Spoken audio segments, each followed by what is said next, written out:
This channel does not promote any violent, harmful, or illegal activities. All content provided by this channel is meant for an educational purpose only.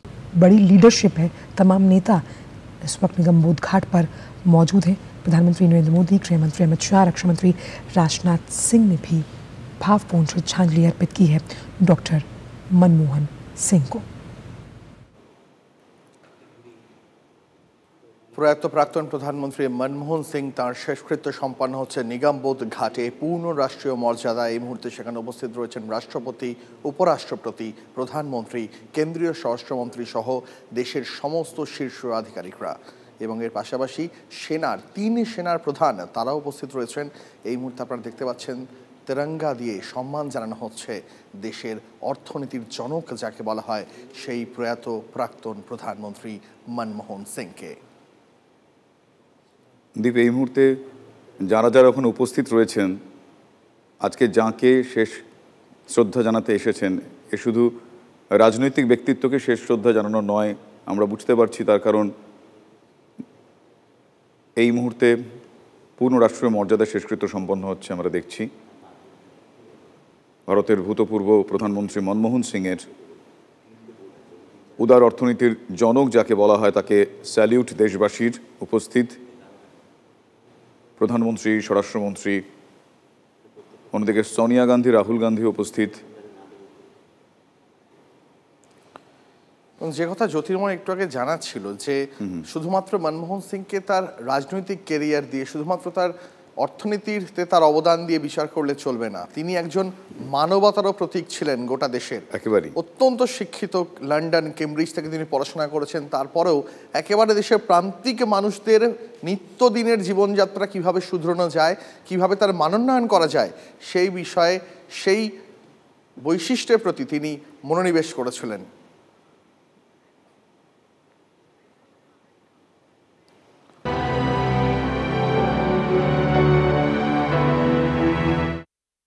UEN Jaipur is a perfect target for prospective students aspiring for good jobs, good education with future-ready skills.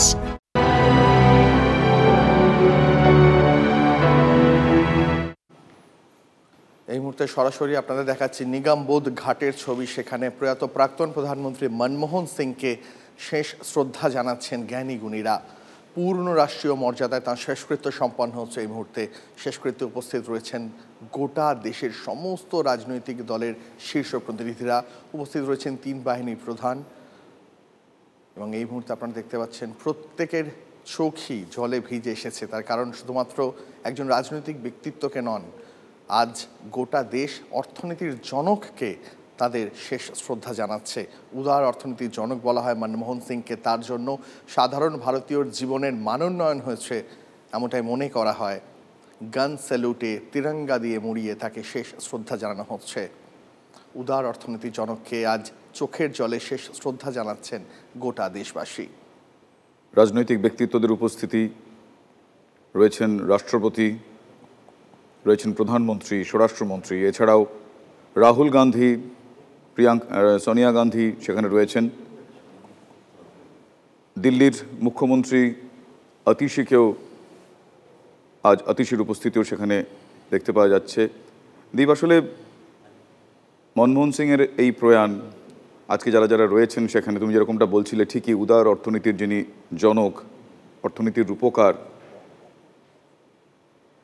তাকে একজন অর্থনীতিক হিসেবে, অর্থনীতির একজন অভিভাবক হিসেবে দেখে এসেছে গোটা দেশবাসী। তাই কোনো নির্দিষ্ট রাজনৈতিক দলের প্রতিনিধি, একজন ব্যক্তিত্ব, একজন অর্থনীতির রূপকার বা জনক, যে নামেই রাখা হোক না কেন, বিশেষ করে উদার অর্থনীতির জনক তাকে বলা হয়, তাকে আজকে পূর্ণ রাষ্ট্রীয় মর্যাদায় শেষকৃত্য তাঁর সম্পন্ন হচ্ছে। আমরা নিগমবোধ ঘাট থেকে সেই ছবি সরাসরি দেখছি।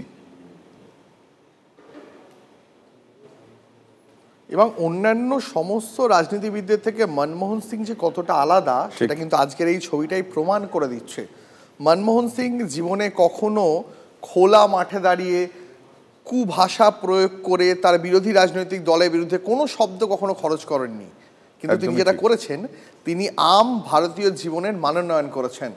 দেশে উদার অর্থনীতির জনক বলা হয় তাকে, আর তাই তার প্রয়াণে, তার শেষকৃত্যে আজ গোটা দেশ চোখে জল ফেলছে। এই মুহূর্তে তাকে শেষ শ্রদ্ধা জানালেন দেশের 3 বাহিনীর প্রধান। ইতিমধ্যেই তাকে শেষ শ্রদ্ধা জানিয়েছেন রাষ্ট্রপতি, উপরাষ্ট্রপতি, প্রধানমন্ত্রীরাও। রাহুল গান্ধী, সোনিয়া গান্ধী তারাও ইতিমধ্যেই তাদের শেষ শ্রদ্ধা জ্ঞাপন করেছেন। নিগমবোধ ঘাটে এই মুহূর্তে একেবারে শেষ মুহূর্তের যে সমস্ত প্রক্রিয়া রয়েছে সেগুলি চলছে। আর একবার সরাসরি জ্যোতির্ময় কর্মকারের কাছে চলে যাই। একেবারে জ্যোতির্ময় রয়েছে নিগমবোধ ঘাট থেকে সরাসরি আমাদের সঙ্গে। জ্যোতির্ময়, এই মুহূর্তে আমরা দেখতে পাচ্ছি তার শেষ শ্রদ্ধা জানানো প্রায় সম্পূর্ণ হয়ে গিয়েছে রাষ্ট্রপতিরও, প্রধানমন্ত্রীরও। আর এরপর কি?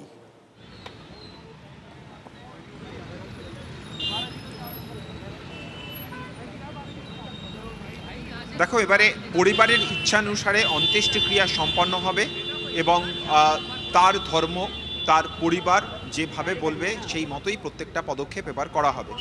যেদিকে আমাদের নজর ছিল তা হচ্ছে বারবার ধরে গতকাল রাতেও একটা আবহ তৈরি হয়েছিল যে কোথায় তার অন্ত্যেষ্টিক্রিয়া সম্পন্ন হবে, কোথায় তার শেষকৃত্য সম্পন্ন হবে, তা নিয়ে একটি আপাত বিতর্কের জায়গা তৈরি হয়েছিল।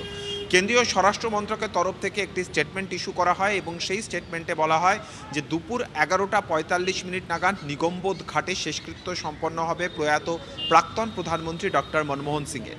আর এরপরেই গতকাল বিকেলের দিকে কংগ্রেসের সর্বভারতীয় সভাপতি মল্লিকার্জুন খাড়গে একটি চিঠি দেন প্রধানমন্ত্রী নরেন্দ্র মোদীকে এবং তিনি বলেন যে প্রত্যেক প্রধানমন্ত্রী যারা প্রয়াত হয়েছেন তাদের প্রত্যেকের যে জায়গাতে অন্ত্যেষ্টিক্রিয়া সম্পন্ন হয়েছে সেখানে তাদের জন্য একটি স্মৃতিসৌধ তৈরি হয়েছে। নিগমবোধ ঘাট এমন একটি জায়গা যেখানে স্মৃতিসৌধ তৈরি করার জায়গা নেই, এটি মূলত একটি পাবলিক ক্রিমেটোরিয়াম এবং সেই কারণের জন্যই অন্যান্য জায়গা অর্থাৎ অটল বিহারী বাজপেয়ীর ক্ষেত্রেও আমরা দেখেছিলাম যে আস্থাস্থল রাজঘাটের ঠিক পাশে সেই জায়গাতে তার অন্ত্যেষ্টিক্রিয়া সম্পন্ন হয়েছিল। ফলত এমন একটি জায়গায় অন্ত্যেষ্টিক্রিয়া সম্পন্ন হোক যেখানে তার স্মৃতিসৌধ নির্মাণ করা সম্ভব হবে। এবং তারপরেই প্রকাশ সিং বাজওয়া, যিনি পাঞ্জাব বিধানসভার বিরোধী দলনেতা এবং প্রাক্তন কেন্দ্রীয় মন্ত্রী ছিলেন, তিনি এক্স হ্যান্ডেলে একটি বার্তা দেন যেটি যথেষ্ট তাৎপর্যপূর্ণ। ডক্টর মনমোহন সিং শিখ সম্প্রদায়ের প্রতিনিধি এবং তিনি শিখ সেন্টিমেন্টের প্রতিভূ। ফলত তার শেষ সম্মানের ক্ষেত্রে কোনো রকম কসুর যাতে কেন্দ্রীয় সরকার না করে, তার স্মৃতিসৌধ নির্মাণ করা যায় এমন একটি জায়গায় যাতে শেষকৃত্য সম্পন্ন হয় সেই বিষয়ে শিখ সম্প্রদায়ের পক্ষ থেকে তিনি আবেদন জানান। এবং তারপরেই কেন্দ্রীয় সরকারের তরফ থেকে রাত্রি 11:45 একটি পিআইবি স্টেটমেন্ট ইস্যু করা হয় যেখানে জানানো হয় যে কেন্দ্রীয় স্বরাষ্ট্রমন্ত্রী নিজে ডক্টর মনমোহন সিংয়ের পরিবারের সঙ্গে কথা বলেছেন এবং কংগ্রেসের সভাপতি মল্লিকার্জুন খাড়গেকে তিনি জানিয়েছেন যে নিগমবোধ ঘাটে শেষকৃত্য সম্পন্ন হবে এবং একটি ট্রাস্ট গঠন হবে। তারপরেই ডক্টর মনমোহন সিংয়ের সম্মানে কোথায় এই স্মৃতিসৌধ নির্মাণ করা হবে সেই বিষয়টি ঠিক করা হবে এবং স্মৃতিসৌধ নির্মাণের বিষয়ে যে কেন্দ্রীয় সরকার প্রতিজ্ঞাবদ্ধ সে কথাও জানিয়ে দিয়েছেন কেন্দ্রীয় স্বরাষ্ট্রমন্ত্রী। কিন্তু আপাতভাবে সেই বিতর্ক গতকাল রাতের এই স্টেটমেন্টের পরে থেমেছে। আজ আমরা যে ছবিটা দেখতে পাচ্ছিলাম, এই মুহূর্তে যারা সেখানে দাঁড়িয়ে রয়েছেন, যারা সেখানে শেষ শ্রদ্ধা জানিয়েছেন, শুধুমাত্র প্রধানমন্ত্রী পদমর্যাদায় তার দায়িত্ববোধ থেকে নরেন্দ্র মোদী এসছেন তাই নয়, তিনি এক্স হ্যান্ডেলে যে বার্তা দিয়েছেন যথেষ্ট তাৎপর্যবহ।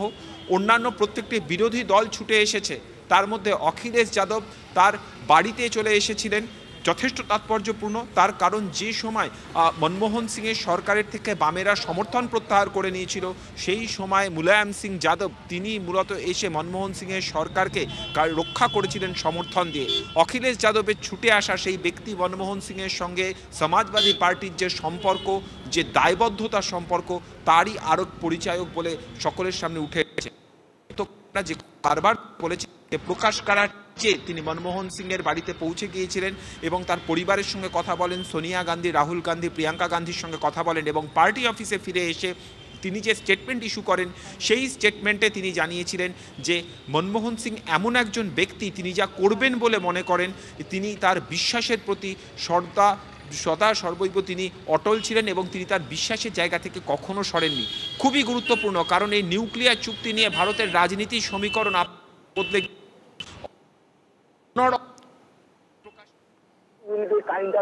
অর্থাৎ ইতিহাস আমার প্রতি সদয় হবে দেশের তৎকালীন সময়ের সংবাদ মাধ্যম, তৎকালীন সময়ের বিরোধীরা তার কাজের সঠিক মূল্যায়ন করেনি, কিন্তু ভবিষ্যতে ইতিহাস তার প্রতি সদয় হবে। যেদিন তিনি চলে যাচ্ছেন, তার শেষকৃত্য সম্পন্ন হচ্ছে, যেদিন তার প্রতি শেষ শ্রদ্ধা জানানো হচ্ছে, সেদিন প্রত্যেকটা বিরোধী দল দলমত নির্বিশেষে যেভাবে তার এই অবদানের কথা স্বীকার করতে নিচ্ছে, তাতে একটা কথা কিন্তু স্পষ্ট, তিনি যে কথা 2013 সালে বলে গিয়েছিলেন 2024-এর ডিসেম্বরের 29 তারিখে দাঁড়িয়ে তার সঠিক বাস্তবায়ন ঘটছে। ইতিহাস নয়, বর্তমান তার অবদানের কথা স্বীকার করে নিচ্ছে প্রত্যেক নেতারা, সেই কথাই তারা বারবার করে মুখে বলছে। যে কথা আমরা গতকালও বলেছি যে শুধুমাত্র দেশের অর্থনীতি নয়, দেশের বিদেশ নীতিকে সম্পূর্ণভাবে অন্য ট্র্যাকে পরিচালনা করার ক্ষেত্রেও ব্যক্তি মনমোহন সিংয়ের ভূমিকা অনস্বীকার্য। 1991 সাল পর্যন্ত, অর্থাৎ একেবারে জওহরলাল নেহরুর সময় থেকে শুরু করে পরবর্তী ক্ষেত্রে ইন্দিরা গান্ধী, এমনকি তার পরবর্তী ক্ষেত্রে অবশ্যই পিভি নরসিংহ রাওয়ের সরকার ক্ষেত্রে সময়ে বরাবর ভারত যে বিদেশ নীতি ফলো করেছে তা হচ্ছে বিশ্বের দুটি শক্তিধর দেশ, একদিকে আমেরিকা এবং অপরদিকে সোভিয়েত ইউনিয়ন, দুটি দেশের থেকেই আপাত সমদূরত্বের অবস্থান বজায় রেখে ভারত তার বিদেশ নীতিকে বরাবর পরিচালনা করে। জ্যোতির্ময়, আপাতত তোমায় ধন্যবাদ জানাই। আমরা সরাসরি সেই ছবি দেখছিলাম নিগমবোধ ঘাট থেকে। ভারতের প্রাক্তন প্রধানমন্ত্রী মনমোহন সিংয়ের শেষকৃত্য সম্পন্ন হতে চলেছে।